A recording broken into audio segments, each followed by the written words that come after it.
O ministro Flávio Dino, do STF, não ficou muito satisfeito com a portaria publicada pelo Palácio do Planalto na terça-feira 10 para autorizar o pagamento de emendas parlamentares até o fim do ano, segundo a Folha de São Paulo. A reportagem diz que o ex-ministro da Justiça de Lula não tomou conhecimento do parecer da Advocacia Geral da União, que orientou os ministérios sobre a distribuição de emendas, nem da portaria interministerial a respeito do tema. Os presidentes do Senado, Rodrigo Pacheco, do PSD, e da Câmara dos Deputados, Arthur Lira, foram ao Planalto na segunda, 9, conversar com Lula sobre as emendas e o avanço do pacote fiscal no Congresso. Lira disse a jornalistas não ter lido nem a portaria, nem o parecer da AGU, embora o ministro das Relações Institucionais, Alexandre Padilha, tenha repassado a minuta da portaria a parlamentares. Coube ao deputado Aguinaldo Ribeiro, do PP, levar uma cópia do texto ao presidente da Câmara, que é do seu partido também, o PP, que pediu modificações de acordo com a Folha. Na segunda-feira, 9, Flávio Dino negou um pedido feito pela AGU para que ele reconsiderasse sua decisão sobre as regras impostas para a liberação de emendas. Não sei se tem um teatro ali entre o Poder Executivo e o Flávio Dino, que foi indicado pelo próprio presidente Lula, mas parece haver ali um pouco de ruído entre eles, mas são pequenininhos, é briga de amor que não dói.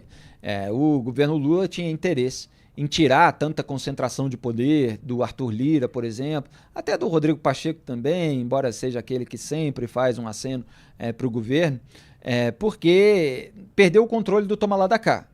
O Lula tinha esse controle lá atrás, parte desse toma lá da cá resultou no mensalão, e depois houve também o Petrolão, houve vários tipos de escambos entre os governos federais do PT e o Congresso Nacional.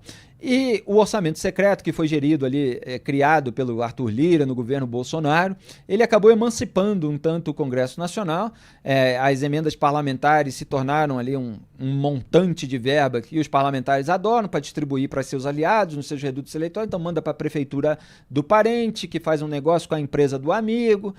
A gente sabe como é que é, e agora os parlamentares não querem abrir mão disso. Então o Dino liberou as emendas parlamentares, mas sob certas condições. Aí o governo está pressionado pelos parlamentares também, porque os parlamentares estão querendo a liberação logo, etc. E aí o Flávio Dino e o governo têm pequenininhos atritos.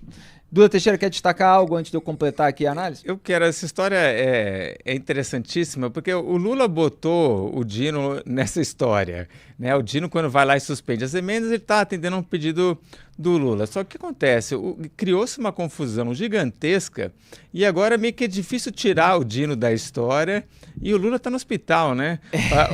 O Dino vai lá, suspende as emendas, os deputados ficam fulos, vão lá e ameaçam não aprovar o ajuste fiscal, aí reclamam, a AGU tenta entrar na história porque o Dino depois libera, mas não libera, impõe um monte de regra ali, faz umas ressalvas, isso incomoda os deputados, gera um problema entre o Legislativo e o Executivo, e aí o Dino, a AGU reclama... Tem até deputados do PT que estão insatisfeitos com a falta de liberação de emendas, tipo o Zeca Dirceu, filho do Zé Dirceu.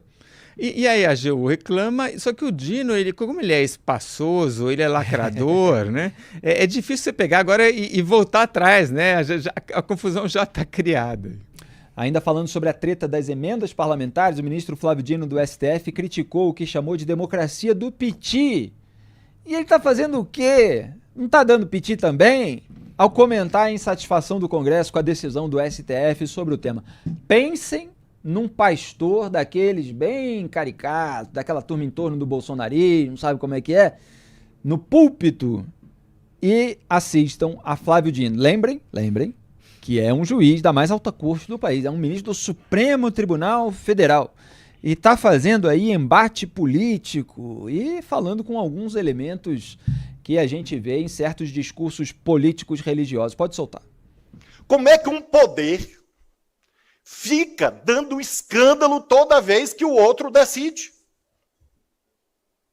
Eu já tinha visto democracia constitucional, social, democracia liberal, mas democracia do piti eu nunca tinha visto. É o que está posto. Então o Supremo não pode decidir mais nada porque as pessoas dão escândalo. Tem que fechar o AI-5. Nós, claro, temos que agir com responsabilidade, com prudência, com moderação, com acatamento às leis, aos outros poderes do Estado, mas nunca podem pretender um judiciário amordaçado. Duda Teixeira, o juiz não deve falar nos autos, no Supremo Tribunal Federal, quando a corte for provocada. Ele está, assim, reagindo à reação do Congresso Nacional e colocando essa tensão entre os poderes como algo até ilegítimo. Como assim? Cada vez que o Supremo toma decisão, um poder se escandaliza, faz piti.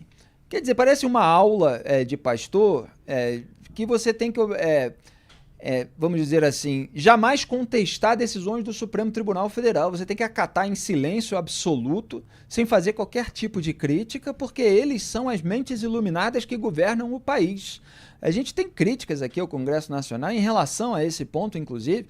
Está aí criticando as formas de contestação. É que não cabe ao Flávio Dino falar esse tipo de coisa, ainda mais nesse tom.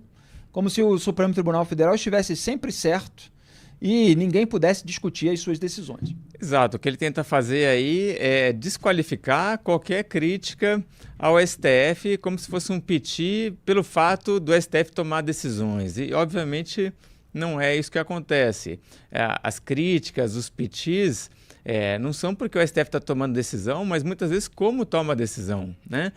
Muitas vezes rasgando a Constituição, ignorando muitas das coisas que a Constituição diz. Por exemplo, que no Brasil é proibido censura prévia, ou ignorando o fato que, por exemplo, a legislação, as regras do próprio STF não permitem que ministros se encontrem com outras pessoas, né? Façam esse tipo aí de embargos auriculares, onde eles vão lá e escutam gente que vai ser indiciada, que pode ser réu, ou advogado de vítima.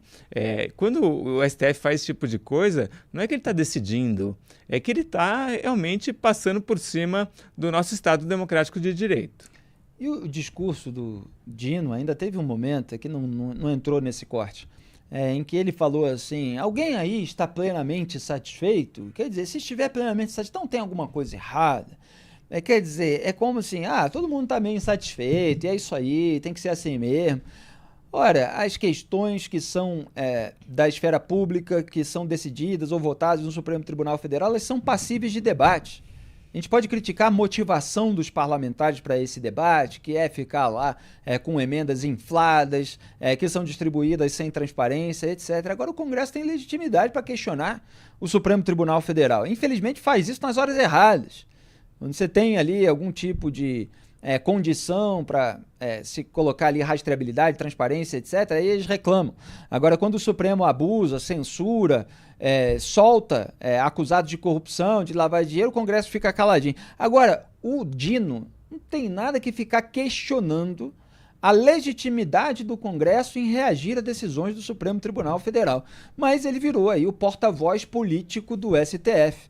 O Lula falou que queria uma cabeça política no Supremo e está lá o Dino dando continuidade à sua atuação de lacrador.